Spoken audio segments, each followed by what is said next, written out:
अंकिता हत्याकांड के बहाने सोरेन सरकार को घेर रही बीजेपी की एक टीम आज दुमका पहुंची और जलाकर मार दी गई अंकिता के घर वालों को 27 लाख का चेक सौंपा। बीजेपी ने अंकिता हत्याकांड की जांच लव जिहाद के एंगल से होनी चाहिए, ये मांग की है। रिपोर्ट देखिए। दुमका में अंकिता हत्याकांड के बाद झारखंड अब सियासत का नया केंद्र बनता जा रहा है। बीजेपी नेताओं के पहुंचने का सिलसिला शुरू हो चुका है।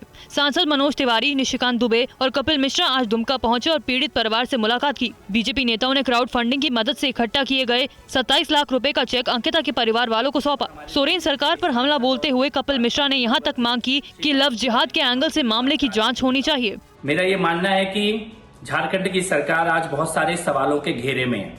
सबसे बड़ा सवाल जो है वो ये है कि जब दंगा करने वाले नदीम अंसारी के लिए सरकार का हेलीकॉप्टर जा सकता है, दिल्ली तक भेज। लोन देने वाले आपकी मदद नहीं करते, वो लाभ कमाने के लिए देते हैं। तो कौन अच्छा है और कौन बुरा है जानना चाहते हैं तो फ्रीडम ऐप को अभी डाउनलोड कीजिए। जा सकता है इलाज कराने के लिए, तब अंकिता के लिए ऐसा क्यों नहीं हुआ? बता दें कि 23 अगस्त को एक तरफा प्यार में पागल शाहरुख ने अंकिता पर पेट्रोल छिड़क कर उसे आग के हवाले कर दिया था। 28 अगस्त को रांची रिम्स में इलाज के दौरान अंकिता की मौत हो गई थी। झारखंड हाई कोर्ट ने कल ही इस मामले में स्वतः संज्ञान लिया था और डीजीपी से डिटेल रिपोर्ट मांगी थी। और अंकिता हत्याकांड को लेकर विपक्ष हेमंत सोरेन सरकार पर हमलावर है। बीजेपी ने आरोप लगाया है कि सोरेन को अपनी सरकार बचाने की फिक्र थी, अंकिता को बचाने की नहीं। विपक्ष अब झारखंड सरकार के संकट और दुमका में हुए अंकिता हत्याकांड को एक दूसरे से जोड़कर हमला कर रहा है। मध्य प्रदेश के गृह मंत्री नरोत्तम मिश्रा ने कहा कि झारखंड के विधायकों को सरकार ने चार्टर्ड प्लेन से रायपुर भेजा ताकि सरकार बचाई जाए, लेकिन अंकिता को बचाने के लिए प्लेन का इंतजाम नहीं किया जा सका। विधायकों को पर्यटन तो चार्टर प्लेन से करा रहे हैं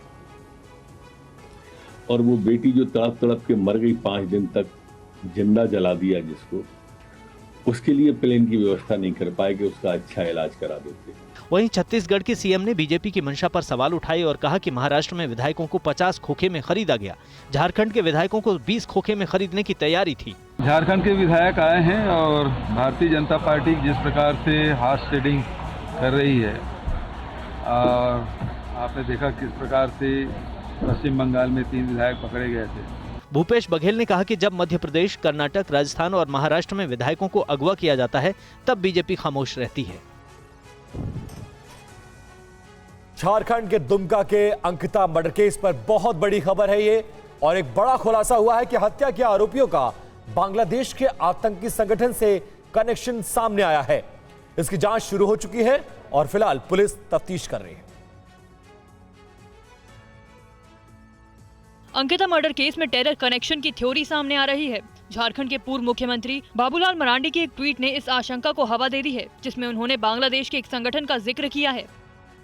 बाबूलाल ने ट्वीट में लिखा है कि अंसारुल बांग्ला भारतीय उपमहाद्वीप में अल-कायदा के लिए एक फ्रंट ग्रुप है, जिसका मकसद गैर मुस्लिम महिलाओं को निशाना बनाना और उनका धर्म परिवर्तन कराना है। इस बीच ये भी दावा किया गया है कि आरोपी नईम अंसारी जिहादी संगठन अंसार उल बांग्ला से प्रभावित था। बताया ये भी जा रहा है कि आरोपी नईम अक्सर मोबाइल में अंसार उल बांग्ला की गतिविधियों को देखता था, जिससे नईम पर उसका प्रभाव भी पड़ने लगा था। पुलिस अब अंसारी के टेरर कनेक्शन की जांच में जुट गई है।